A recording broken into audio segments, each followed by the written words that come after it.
Okay, एक और बताता हूं। जापान में आज से 200 साल पहले एक सन्यासी हुआ। जापान में 200 वर्ष पहले एक सन्यासी हुए और उनकी शिक्षा थी जागो। क्या शिक्षा थी? अरे बोल ही नहीं रहे। जागो।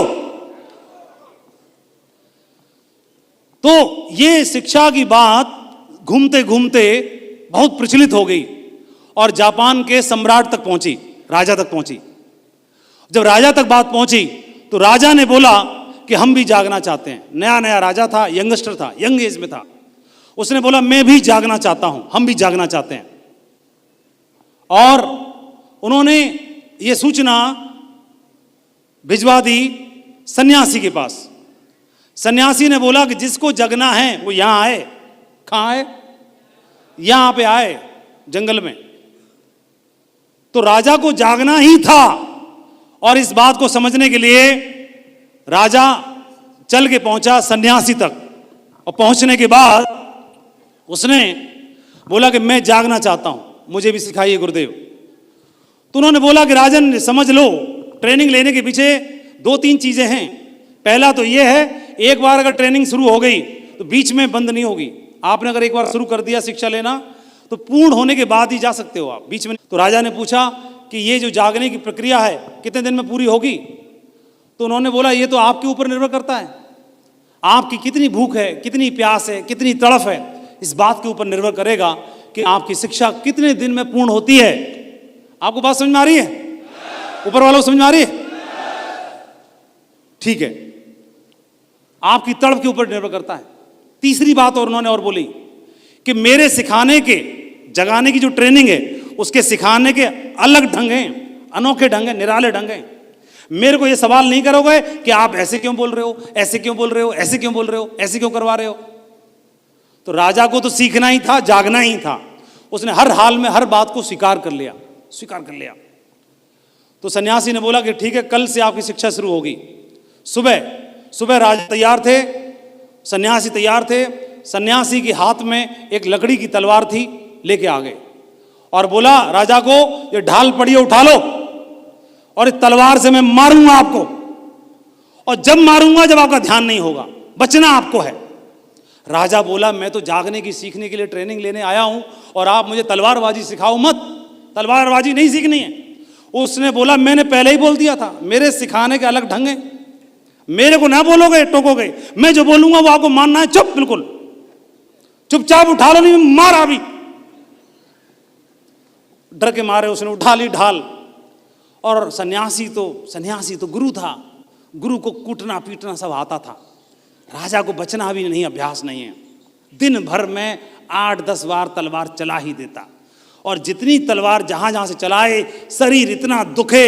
रात को हल्दी पिए, दूध पिए, मल्लम लगाए, पट्टी बांधे, क्या करे।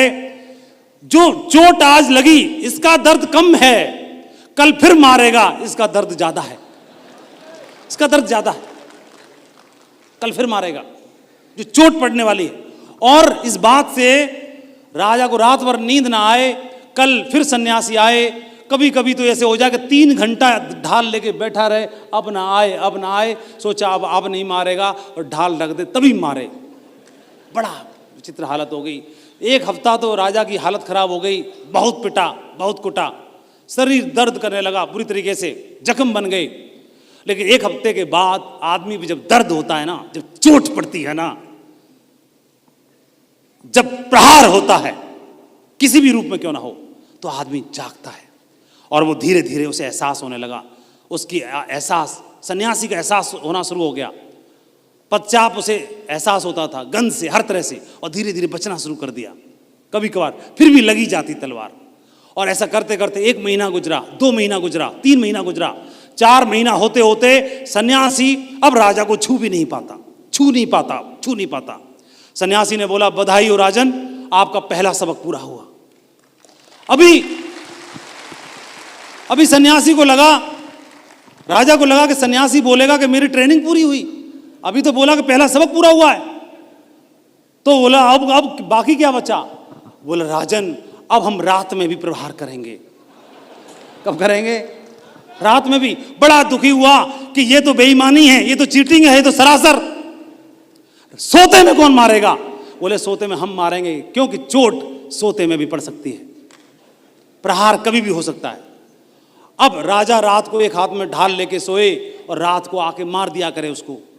राजा को समझ में नहीं आए कि कुटिया के बाहर सोऊं कि अंदर सोऊं कि पेड़ पे लटक के सोऊं कि कहाँ सोऊं, मतलब उसकी हालत खराब। लेकिन रात को मारता उसको, रात को बचना शुरू किया। तैयारी 4 महीने की पहले हो चुकी थी और ये तैयारी काम आई। धीरे धीरे और 4 महीने लगे और रात में भी सन्यासी उसको छू नहीं पाता, ऐसा हो गया। सन्यासी बोले बधाई हो राजन, आपका दूसरा सबक पूरा हुआ। तो राजा बोले कि 2 सबक पूरे हुए, और क्या बचा? दिन भी हो गया, रात हो गया। बोला कल तीसरा सबक शुरू होगा। और सन्यासी अगले दिन असली तलवार लेके आ गया, बड़ी वाली असली। अब बोला इससे होगा प्रहार। तो राजा बोला ये तो सरासर मतलब आप मेरी हत्या करोगे।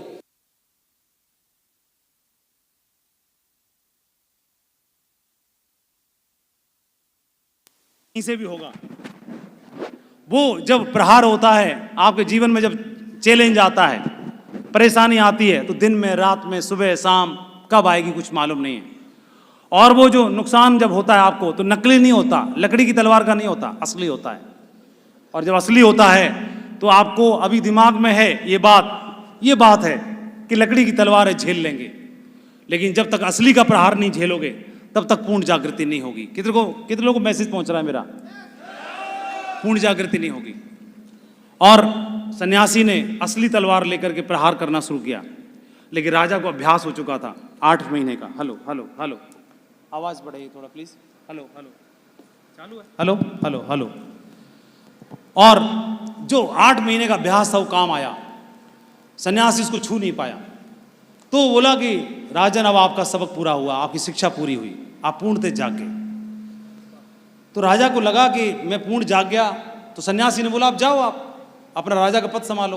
क्योंकि जागृति अगर हो गई तो आप जहां हो, घर में हो, परिवार में हो, बच्चों के साथ हो, राजा हो, क्या फर्क पड़ता है अगर आप जाग गए हो तो।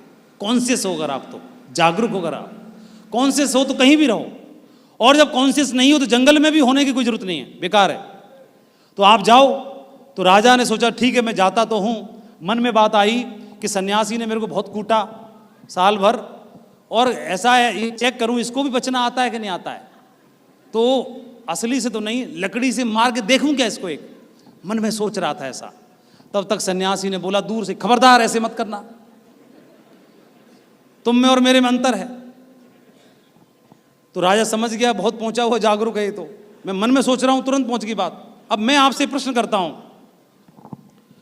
कि राजा को जागृति की आवश्यकता थी, उसे लगा, और उसने, सन्यासी ने बताया कि जागो। तो क्या उस जागृति की आवश्यकता हमको भी हमारे जीवन में है कि नहीं? हमको जब छोटे थे स्कूल में भेजा तब सच्ची बताना, जब स्कूल में भेजा तो हम पढ़े ढंग से नहीं, क्योंकि हम जागे हुए नहीं थे। स्कूल से कॉलेज में गए सच्ची बताना, ईमानदारी से बताना, स्कूल कॉलेज में जो पढ़े हम ढंग से, जागे हुए नहीं थे। माँ बाप क्या कर रहे हैं, कैसे कर रहे हैं, हमें एहसास नहीं था। हमारा करियर बनेगा कि नहीं बनेगा, क्या होगा, हमें एहसास नहीं था। सब कुछ हमारी आंखों के सामने है, जो भी कुछ हो रहा है सब हमारी आंखों के सामने है। मैं आपको इसलिए बता रहा हूं क्योंकि वही रोल आपका यहां भी होगा, टीम बनाने में भी। जब तक आप जागे हुए नहीं हो ना, इसमें आपको 1 साल हो जाए, 5 हो जाएं, 10 हो जाएं, कितने भी हो जाएं, कोई फर्क नहीं पड़ता। क्योंकि जंगल में हो कि राजा की कुर्सी पे हो, कोई फर्क नहीं पड़ता। अगर आप जागे हुए हो तो आप कुछ कर जाओगे, इतिहास बना जाओगे, कुछ भी कर जाओगे। कॉन्शियस हो, कॉन्शियस होने की आवश्यकता है, जागरूक रहने की आवश्यकता है आपको। और जागरूक ये, फिर आप करियर बनाने की बात आई कॉलेज के बाद, तो करियर बनाने की बात आई तो क्या हमने बेस्ट दिया अपना? सच्ची बताना, दिल पे हाथ रखे, क्या बेस्ट दिया? नहीं। 1 प्रयास में, 2 प्रयास में, 3 प्रयास में, 4 प्रयास में थक गए, फिर जो मिला जहां मिला सेट हो गए। उसके बाद भी जागे हुए हैं क्या? फिर लगता है वापस चला जाऊं तो हो जाएगा, अब मुझे दोबारा मौका मिले तो मैं कर लूंगा। फिर इस बिजनेस में भी आ गए, सेफ शॉप भी ज्वाइन कर लिया। किसी आप में किसी को 1 साल हो गया होगा, 2 साल, 3 साल, 4 साल, 5 साल, 10 साल। और 10 सालों में भी अगर कॉन्शियसनेस नहीं है, जागृति नहीं है, तो बदलाव बड़ा होगा नहीं। क्योंकि आपकी टीम में कब कौन नुकसान करके चला जाएगा, कब कौन तलवार का प्रहार कर देगा, क्योंकि उसकी चोट तो असली पड़ेगी। और जब तक जागृति नहीं होगी, अवेयरनेस नहीं होगी, कॉन्शियस नहीं होंगे, तब तक उसकी बात बनेगी नहीं। और ये सभी के लिए जरूरी है। और मैंने बोला आपको, आगे चलने वाले कम रहते हैं, भीड़ पीछे चलने वाले बहुत लोग हैं। इस देश में तो लोगों की कमी नहीं है।